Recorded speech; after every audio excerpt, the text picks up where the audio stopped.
பசுமை நிறைந்த அழகான மலைக்காட்டில் எண்ணற்ற பறவைகளும் விலங்குகளும் மகிழ்ச்சியாக வாழ்ந்து வந்தன.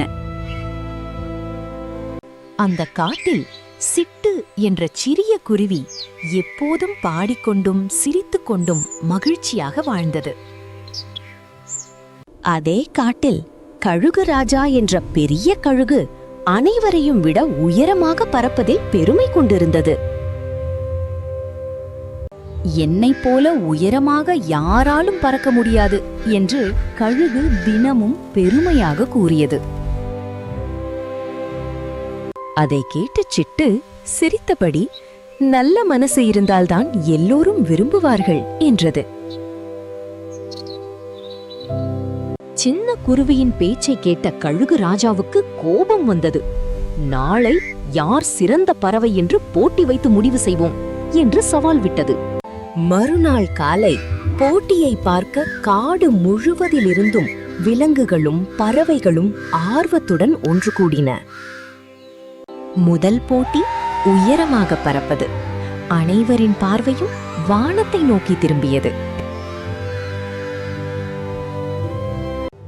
கழுகு தனது வலிமையான இறக்கைகளை விரித்து மேகங்களை தொடும் அளவுக்கு உயரமாக பறந்தது. சிட்டு சிறிது தூரம் பறந்ததும் மூச்சு வாங்கி கீழே வந்து, இது வார்ம் அப் தான் என்று சொல்ல அனைவரும் சிரித்தனர். அடுத்த போட்டி மரக்கிளைகளுக்குள் வேகமாக பறப்பது. எல்லா விலங்குகளும் ஆவலுடன் காத்திருந்தன. ஜிப் ஜிப் என்று சிட்டு மரக்கிளைகளுக்கிடையே மின்னல் வேகத்தில் பறந்து அனைவரையும் ஆச்சரியப்படுத்தியது. பெரிய இறக்கைகளுடன் வந்த கழுகு கிளைகளில் மோதிக்கொண்டு சிக்கியது. அதை பார்த்த அனைவரும் சிரித்தனர். சிட்டுவின் திறமையை பார்த்த குரங்குகள் மரக்கிளைகளிலிருந்து கைத்தட்டி ஆரவாரம் செய்தன.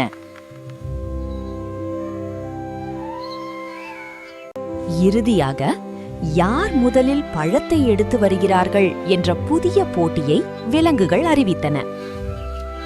கழுகு ராஜா, நான் பெரியவன், அதனால் பெரிய மாம்பழத்தையே எடுத்து வருகிறேன் என்று பெருமையுடன் பறந்தது.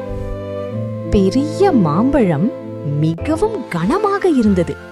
அதை தூக்க முயன்ற கழுகு சமநிலையை இழந்து சப்பாக் என்று நேராக சேற்றில் விழுந்தது. சிட்டு ஒரு சிறிய நெல்லிக்காயை எளிதாக எடுத்து வந்து அனைவரிடமும் பாராட்டை பெற்றது. அப்போது திடீரென்று பலத்த காற்று வீசியது. மரங்கள் ஆடின.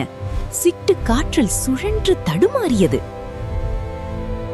ஒரு நொடியும் யோசிக்காமல் கழுகு தனது பெரிய இறக்கைகளை விரித்து சிட்டுவை காப்பாற்றியது. அதை பார்த்த அனைவரும் மகிழ்ச்சியில் கைத்தட்டினர். புயல் அடங்கிய பிறகு சிட்டு நன்றியுடன் கழுகை பார்த்து, நீ உண்மையிலேயே நல்ல நண்பன் என்று மகிழ்ச்சியுடன் கூறியது. கழுகு சிரித்தபடி, பலம் மட்டும் போதாது, பணிவும் நல்ல மனமும் இருந்தால்தான் உண்மையான வெற்றி கிடைக்கும் என்று உணர்ந்தது.